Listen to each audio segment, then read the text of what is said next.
अपने नैनों से सुन कौन हूँ मैं। हे हाय, विनीत अवेयरनेस के एक और एपिसोड में आप सबका स्वागत है। ठीक है, लास्ट वाले इसमें मटेरियलिज्म की बात की थी, वो तो यहाँ पे मैं बोलूंगा नहीं, तुम चेकआउट कर लो। एंड ऐसे ही हमने कॉन्शियसनेस के अलग अलग वे में बात की थी कि कैसे कॉन्शियसनेस को अलग अलग लोग अलग अलग थीरीज है, अलग अलग फिलोसोफर अलग अलग लेवल से उससे डिफाइन कर रहे हैं। एंड इसी टॉपिक को हम थोड़ा और एक्सटेंड करते हुए रियल लाइफ डिसीजन तक आने वाले हैं कि हमें आइडियलिज्म कैसे हेल्प करता है रियल लाइफ डिसीजन लेने के लिए। आइडियलिज्म एक ऐसी थेरी है, बेसिकली एक इमेजिन करो तुम क्या है, सोए हो, ठीक है, बढ़िया से सोए हो और है ना ऐसा उठते ही तुम ऐसे नोटिस करते हो कि हाँ जो अपने आजू बाजू का है एनवायरनमेंट है ना, तुम ऐसे टेबल को टच करते हो, तुम्हारे फ़ोन को टच करते हो या बाकी कोई ऑब्जेक्ट्स को टच करते हो। एंड लाइक टच करते ही तुम्हें फील होता है कि हाँ स्मूथ तो लग रहा है, बढ़िया है, सब सही है, अपने रोशन अपन जो है ऑब्जेक्ट देख पा रहे, सही है, दिक्कत कुछ नहीं ना। अभी अभी अभी एक बार ये सोच के देखो कि बट वो जो टेबल है वो टेबल तो है ही नहीं, एग्जिस्ट ही नहीं करता ना। बेसिकली वो टेबल की स्मूथनेस वो तो तुम्हारे माइंड में क्रिएट हो रही है। जो रेड कलर है, जो ब्लू कलर है, जो तुम्हें कलर दिखता है वो तो बेसिकली कलर है ही नहीं ना। क्या होता है जब कोई भी चीज़ हमें कब नज़र आती है, जब वहाँ पे लाइट रिफ्लेक्ट होती है, फिर वो रिफ्लेक्ट होकर तुम्हारे आइज़ में जाती है, फिर आइज से ब्रेन में और कुछ फंक्शंस होते हैं, फिर उसका इलेक्ट्रिकल टू केमिकल चेंजेस होते रहते हैं। तो ये बेसिकली क्या है, पूरा एक सिस्टम है, तभी जाके वो फील होता है ना। ऐसा तो है नहीं कि वो रियलिटी में एग्जिस्ट करता है। लाइक अगर तुम किसी को अगर तुमने अगर लाइट बंद रही तो लाइट बंद रहने के बाद तुम्हें दिखता नहीं है, क्योंकि वो है ही नहीं है वहाँ पे प्रेजेंट, क्योंकि उसकी कॉन्शियसनेस वो ऑब्जेक्ट तभी एग्जिस्ट करता है जब वो तुम्हारे माइंड में है। तो रियलिटी में वो ऑब्जेक्ट एग्जिस्ट ही नहीं करता। अगर हम ये बिलीफ को लेके चले कि जो अपना यूनिवर्स है, जो अपनी पूरी आजू बाजू की दुनिया है, वो बेसिकली तुम्हारे माइंड में क्रिएट हुए है। वो तुम्हारा ब्रेन प्रिडिक्ट करता है कि तुम्हें आगे स्टेप्स क्या लेना है, तुम्हारा ब्रेन प्रिडिक्ट करता है कि ये चीज़ क्या हो सकती है, तुम्हारा ब्रेन वो टच वो सेंसेशंस को, इमोशंस को पहले प्रिडिक्ट करता है, पहले तैयार करता है। एंड वो बेसिकली इलेक्ट्रॉन्स ही है, वो बेसिकली न्यूरॉन्स ही है जो सारी चीज़ करती है, वो रियलिटी नहीं है। एंड ऐसे ही अगर कॉन्सेप्ट को लेके चले तो लाइक तो फकी हो जाता है कि भाई तो फिर ये दुनिया की रियलिटी क्या है, तो असल में रियल क्या है, ये सबसे बड़ा क्वेश्चन खड़ा हो जाता है। एंड इसको मटेरियलिज्म भी एक अलग वे में डील करता है। मटेरियलिज्म बेसिक ये स्टेट करता है कि जो सारी चीज़ है ना, लाइक बेसिकली अपने थॉट्स भी, इमोशंस भी, कॉन्शियसनेस भी, ये भी मटेरियलिस्टिक है, ये भी मैटर से ही बनता है। मतलब लाइक कि इफ अगर तुम सोए हो तो तुम एग्जिस्ट नहीं करते, क्योंकि जब तक तुम्हारे जो एटम्स है, जो कॉन्शियसनेस पैदा कर रही है, जो तुम्हें बना रही है, वो डेड है। एंड जैसे तुम पैदा हो गए तो सारे एटम्स एक साथ रीअरेंज होने लगे, सारे एटम्स एक साथ आने लगे सारे न्यूरॉन्स एक जगह पे वायर करने लगे, ब्रेन एक्टिवेट हो गया तुम्हारा, तब जाके तुम एग्जिस्ट कर रहे हो। तो ये मटेरियलिज्म स्टेट करता है कि जो तुम्हारे थॉट्स वगैरह सब कुछ जो है वो मटेरियलिस्टिक है। बट यहाँ पे आइडियलिज्म है ना, पूरी रियलिटी चेंज कर रहा है। तुम्हें डिफरेंस पता चल रहा है कि अगर हमने ये थ्योरी, ये साइकोलॉजिकल वे से गए, ये फिलोसॉफिकल वे से गए कि आइडियलिज्म ही अपनी रियलिटी को डिफाइन करता है, आइडियलिज्म। एंड ये एक बार सुन के देखो कि सच्ची कि तुम कुछ भी रियल नहीं है। हर किसी का पता है, हर किसी का सब्जेक्टिव एक्सपीरियंस भी रहता है, मतलब जो तुमने एक्सपीरियंस किया है वो हर किसी का डिफरेंट भी हो सकता है। क्या पता किसी को कलर्स अलग वे में दिखते होते, क्या पता किसी को वो जो स्मूथ तुम्हें लग रहा है वो उसके लिए थोड़ा इरिटेटिंग लग रहा है। तो ये हर किसी का सब्जेक्टिव क्यों हो रहा है, क्योंकि ये तुम्हारा ब्रेन ही रियलिटी प्रोड्यूस कर रहा है। ये जो यूनिवर्स है, लाइक ठीक है, हम क्या करते हैं, हम इसको एक काम करते हैं, मैं तुम्हें गेम के एनोलॉजी से समझाता हूँ, ठीक है। हर के अंडी बोल दिया तो लग गया मतलब हे वेट अ मिनट, मुझे पता है कि मेजर प्रॉब्लम क्या आती है, पता है हर किसी के पास इंफॉर्मेशन रहती है कि क्या करना है क्या नहीं करना है। भाई वर्कआउट के फिटनेस के लिए इंटरनेट पे इतनी सारी खबर है, इतना सारा इंफॉर्मेशन, हर जगह पे जिम्स है, बट फिटनेस का प्रॉब्लम क्या है सबसे बड़ा वाला ब्रो, कंसिस्टेंसी का। थोड़े टाइम के बाद अपना मोटिवेशन गिर जाता है, थोड़े टाइम के बाद अपन कुछ कर नहीं पाते। एंड अपनी लाइफ है भाई, लाइफ है, किसी को लाइक बच्चे संभालने रहते हैं, किसी को कॉलेज का, किसी को बंदी पठानी रहती है, किसी को कुछ ना कुछ तो रहता ही जिंदगी में कि मोटिवेशन गिर जाता है। कंसिस्टेंसी सबसे बड़ा दिक्कत हो जाता है कि लाइक मेरे को फिट तो होना है, बट मेरे साथ कोई सिस्टम ही नहीं है जो मेरे साथ एडप्ट करे। बस यहीं पे ही अपन आते हैं। देखो फाउंडर फिटजिनी का। सो फिटजिनी एक कंसिस्टेंसी का सिस्टम है, पता है क्या? ये कोई फिटनेस ऐप नहीं है, ये एक है ना सिस्टम है कंसिस्टेंसी को क्रेजी ब्रेक करने के लिए। इसमें क्या पता है क्या, एक आर्टिफिशियल इंटेलिजेंस जो मैंने ट्रेन किया, मैंने बनाया है, वो तुम्हें क्या करता है, हमेशा तुम्हारे साथ अडॉप्ट करता है, ठीक है? एवरी टाइम पे, एवरी हर पल, एवरी डे तुम्हें अडॉप्ट करता है। तुम्हारे लाइक किसी दिन कुछ छूट जाए, कुछ हो जाए, तुम्हें कुछ नहीं करना है भाई, एआई अडॉप्ट करेगा और ह्यूमन कोच जो एवरी स्टेप पे तुम्हें डांटेगा। अगर तुम एक्सक्यूज दोगे तो भाई वो फटकारेगा, अगर तुम बढ़िया से करोगे तो डिस्काउंट देगा भाई। तो इसकी वजह से एंड पता है, मैं तुम सोचते रहोगे भाई आर्टिफिशियल इंटेलिजेंस ऐसा थोड़ा महंगा नहीं भाई, 1000 रुपया। जाओ एक बार चेक करो, अगर तुम लाइक लकी रहे तो तुमको डिस्काउंट भी मिलेगा। Zeus.pro पे जाओ, एक बार जाके स्क्रॉल करो, एक बार तो जाके तो देख के तो क्या क्या बनाया मैंने। एक मस्त सा ना थॉट एक्सपेरिमेंट करा था। सोचो कि ड्यून जैसी जगह है, मस्त सुनसान ड्यून जैसी जगह है, एंड वहाँ पे बीच में पेड़ है, ठीक है?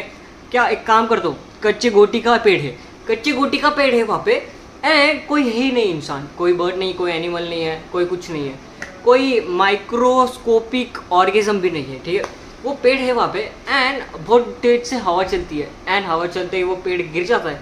अभी एक बात बताओ, क्या वो पेड़ ने आवाज किया होगा?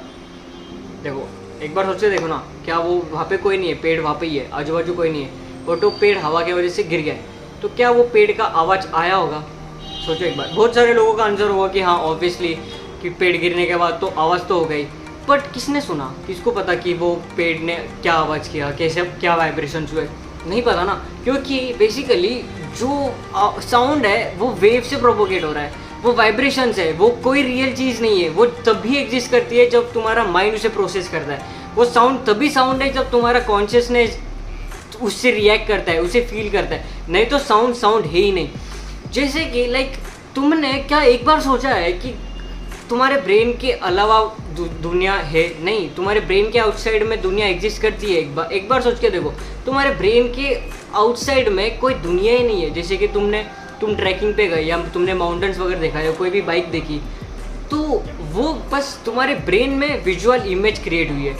जो साउंड है, जो म्यूज़िक है, वो ही अभी हमने टेकल किया ना कि वो म्यूज़िक कुछ नहीं है, बस वो एक इलेक्ट्रॉन्स है जो फिर तुम्हारा ब्रेन उसे प्रोपोगेट करता है, जो तुम्हारा ब्रेन वहाँ पे उसका काम करता है, तब वो म्यूज़िक वाला एक्सपीरियंस होता है।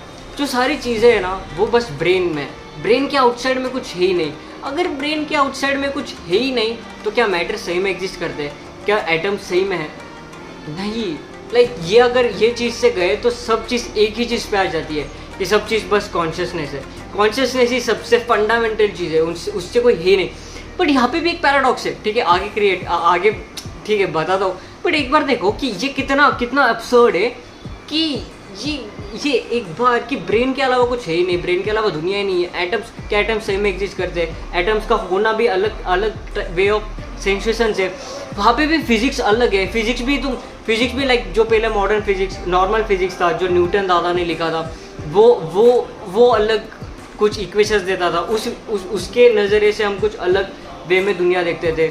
बट ये भी अलग है कि जो अपने मॉडर्न फिजिक्स है, जो क्वांटम फिजिक्स है, उसमें तो मल्टीवर्स एग्जिस्ट करता है, उसमें सारी चीज़ वेव से प्रोपोगेट करती है। तुम्हारी एक वेव है, तो कितना ज़्यादा अब्सर्ड है कि लाइक, एंड आई नो कि भाई तुम यहाँ पे आगे रहेगा कि भाई ये तो दुनिया भगवान ने बनाई है, तो चलो मान लेते हैं तुम्हारे भगवान ने बनाई है। बट एक बार लाइक ये क्वेश्चंस को एक बार माइंड में रिपीट करके देखो, एंड अगर ये पॉइंट रहा कि जो दुनिया है वो कॉन्शियसनेस के बियॉन्ड कुछ नहीं है, सब चीज़ कॉन्शियसनेस पे है, मैटर एग्जिस्ट नहीं करता, कुछ एटम्स नहीं है, ये चीज़ ही नहीं है, सब कुछ बस कॉन्शियसनेस है, तो किसकी कॉन्शियसनेस है? मेरी, तुम्हारी, या किसी थर्ड पर्सन की, या किसी भगवान की? किसकी कॉन्शियसनेस है? या रजत दलाल की? किसकी कॉन्शियसनेस है? पता ही नहीं ना वो कॉन्शियसनेस। तो ये एक और क्रेजी पैराडॉक्स है, क्योंकि यहाँ पे सब्जेक्टिव एक्सपीरियंस का बात आ जाता है कि जो हर कोई अपने अपने हिसाब से जो दुनिया देखता है, हर कोई अपने अपने हिसाब से जो दुनिया को एक्सपीरियंस करता है, तो वो कहाँ से आ गया, है ना? तो आइडियलिज्म ऐसा एक प्रॉब्लम स्टेट करता है, जो कि एक बार सुनने का लाइक लॉजिकली वे में सारी चीज़ अलाइन हो रही है, क्योंकि ये प्रॉब्लम का अभी तक आंसर नहीं है।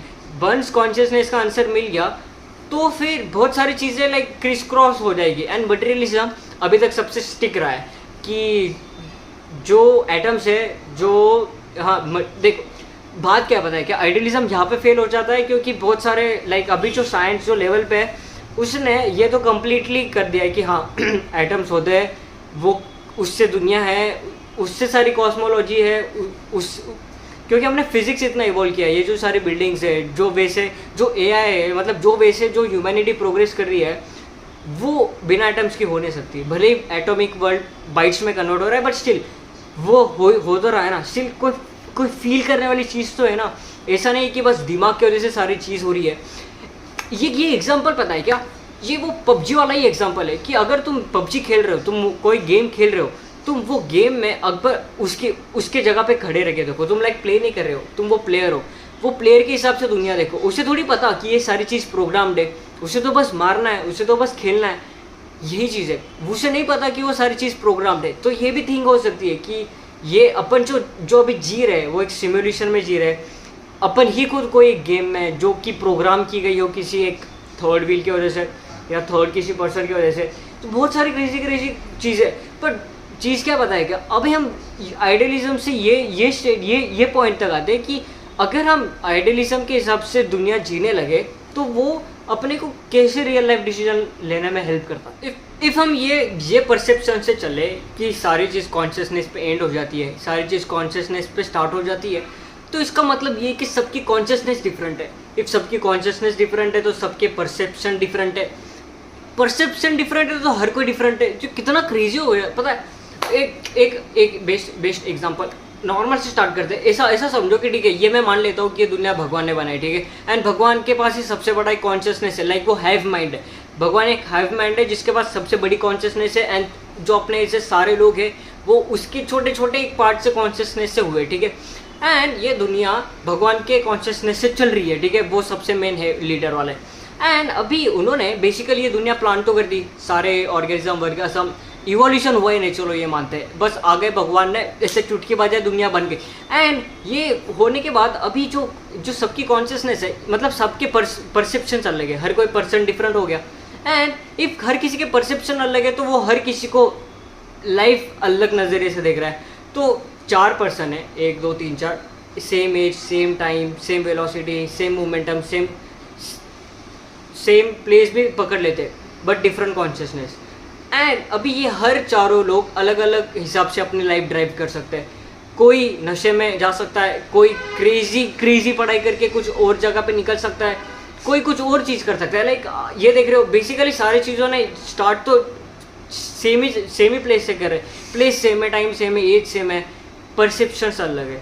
एंड इफ परसेप्शन अलग है तो बस परसेप्शंस को अलग अलग वे में अगर हम गाइड कर रहे हैं, इफ ये भी पता है कि आउटसाइड में दुनिया नहीं है, जो सारी दुनिया है वो इनसाइड में है, लाइक ब्रेन की वजह से जो सारी दुनिया है, अगर जो बाहर की दुनिया है उसके परसेप्शन के हिसाब से चल ही नहीं रही है, जो दुनिया है वो तुम्हारे बस ब्रेन के अंदर है, तो बस तुम्हें खुद के ब्रेन को रीप्रोग्राम करके तुम अपना परसेप्शन बेटर कर सकते हो। एंड इसीलिए मैंने क्या किया है पता है, तुम्हारे लिए बढ़िया सा शो डिजाइन किया है, जो अपना सबसे मेन है, रियलिटी ओएस वाला शो।